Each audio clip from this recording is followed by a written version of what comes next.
طيب بعد ماتش الزمالك والمصري، الزمالك طلع بيان وقال فيه ان هو اخر ماتش ليه هيتلعب ماتش فاركو، ومش هلعب اي ماتشات تاني في الدوري غير ان المؤجلات والفرق اللي ليها مؤجلات في الدور الاول تلعبها.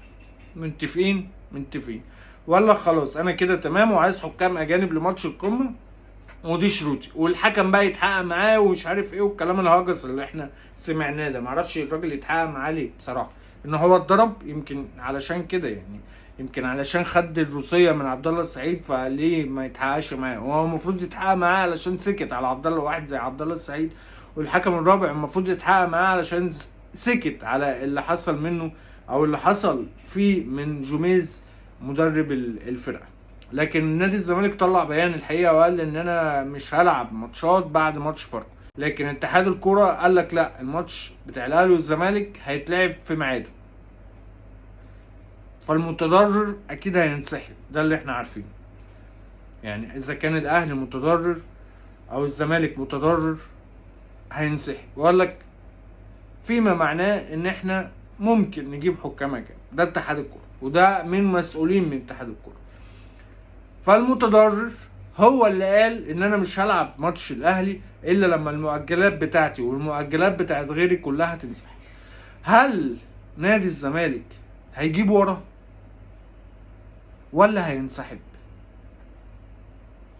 علشان تفكر الاول قبل ما تقول انا هعمل كذا وكذا وكذا. طيب هو الراجل حطك في موقف، في خانه، هل هتسمع كلام احمد حسام ميدو زي ما سمعت كلام احمد حسام ميدو في ماتش السوبر وقال لك انسحب ومش عارف ايه، وطلع هو اصل كان مرسي الناس في بيراميدز ان انتوا هتركبوا مكان الزمالك لو الزمالك انسحب، وفي الاخر كل الناس ضحكت عليكم لما بيراميدز راحت او لما بيراميدز راح والماتش اتلعب والاهلي خد السوبر. ما الاهلي كان دايس على وشكم ودايس على وش بيراميدز عادي، فالاهلي كده كده يعني البطوله ساعتها يعني.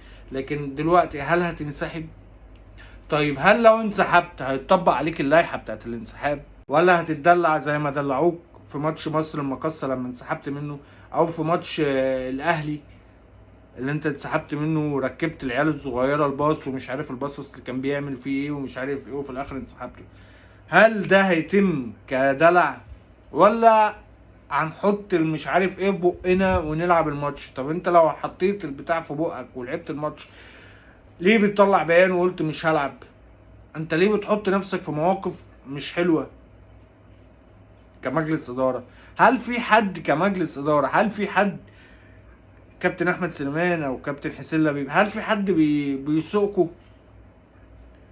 فبيلبسكوا في الحيط؟ هتلعب الماتش ولا مش هتلعب؟ لو مش هتلعب سؤالنا لاتحاد الكورة، هيتطبق عليه اللائحة ولا هتدلعوه زي ما دلعتوه في ماتش مصر المقاصة وماتش النادي الاهلي؟